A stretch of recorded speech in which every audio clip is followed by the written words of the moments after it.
Before you judge yourself, let me say this. You're not a bad parent, but shouting at your toddler?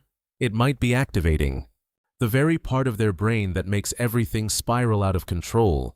I'll never forget standing in the shoe aisle at Target, my son flat on his back, screaming, because I said no to light-up Spider-Man sneakers, and I heard my own voice get louder and louder, like that was gonna help. Spoiler, it didn't. But here's the paradox that changed everything for me. The quieter you get, the faster their meltdown stops. Here's what's happening inside that little head. When a child feels threatened, their amygdala takes over. That's the brain's alarm system. The prefrontal cortex, that's the part that helps them actually listen to you, think things through, control their impulses. It just shuts off, goes dark. So you're literally yelling at a brain that cannot hear you. A simple 3-step method called the whisper method. Let's jump in. Okay, so picture this. Your toddler's brain? It's under construction. 1 million neural connections are forming every single second. That's not a typo, 1 million per second. When everything's calm, the prefrontal cortex runs the show. Think of it like the CEO of the brain. Decision-making, impulse control, understanding that actions have consequences. You know, basically everything we're begging our kids to do. But the second they sense danger, a different part takes over. The amygdala. Think of it like a smoke detector that can't tell the difference between burnt toast and an actual house fire. Mine goes off every time I make bacon. Same energy. When you raise your voice, your child's brain doesn't think, "Oh, mom's frustrated, I should behave better." Nope.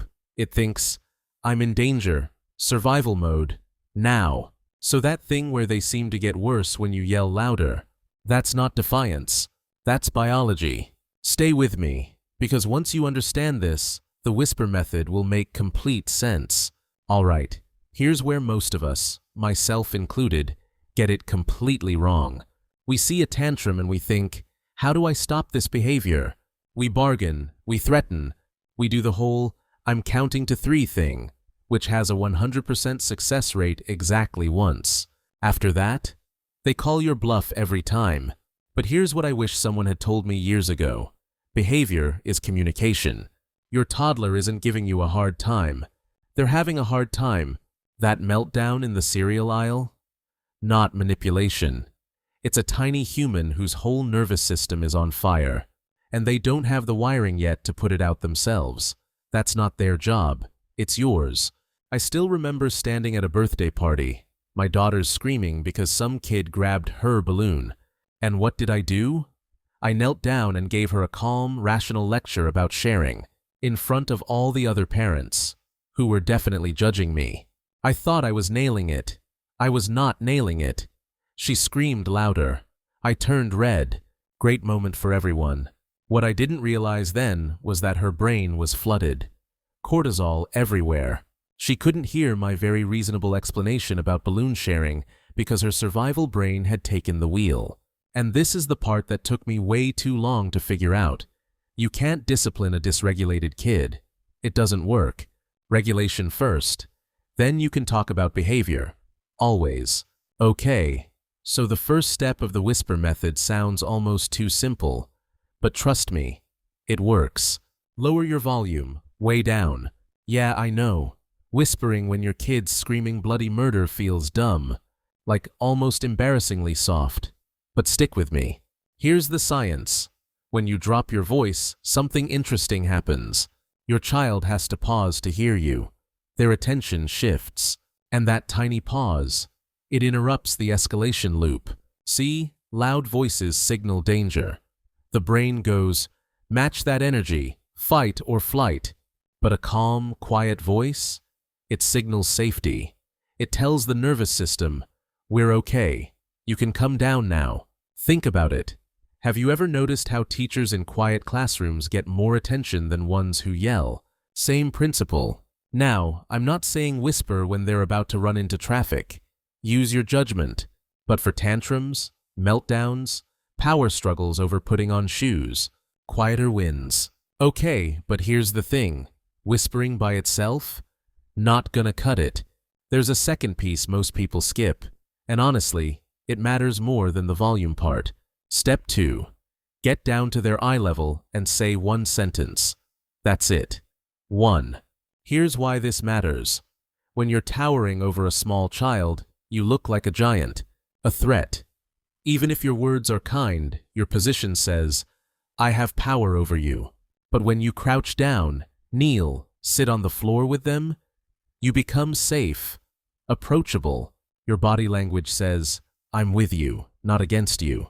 Now, the one sentence thing. This is huge. When their brain is stressed, they can't process a whole paragraph.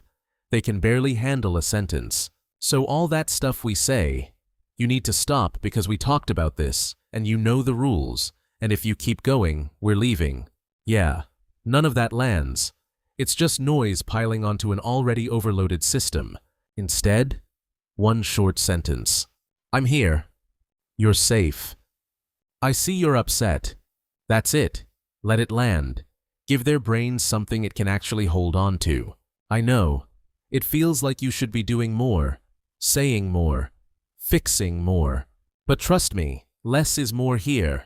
Your inner monologue can have a whole TED Talk. Out loud, keep it short.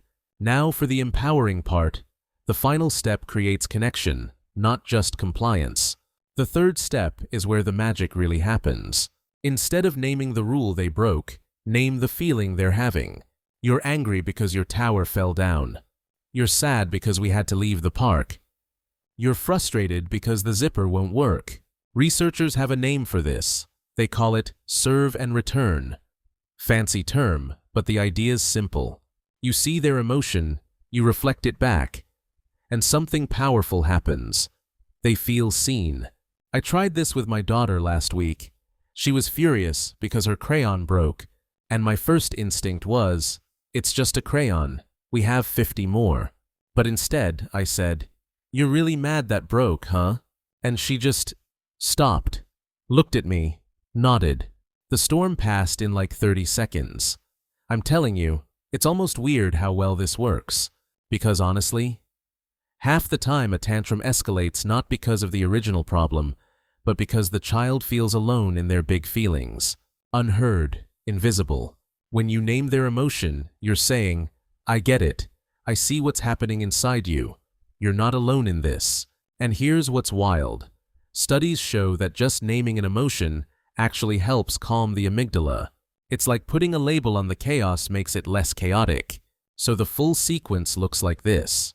Get quiet, get low, name what they're feeling. That's the whole thing.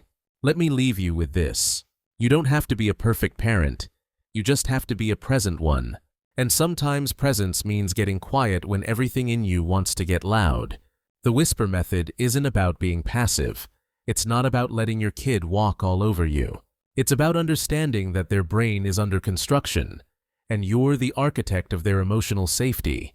Get quiet, get low, name the feeling. That's it. 3 steps. Try it once this week and see what shifts. If this resonated with you, take a moment to like this video, subscribe for more, and drop a comment below. I want to know, what situation triggers shouting the most for you? You are enough. Your child doesn't need a louder parent. They need a calmer nervous system standing beside them. If you want to understand why bedtime routines calm the brain, watch the video linked right here. I'll see you in the next one.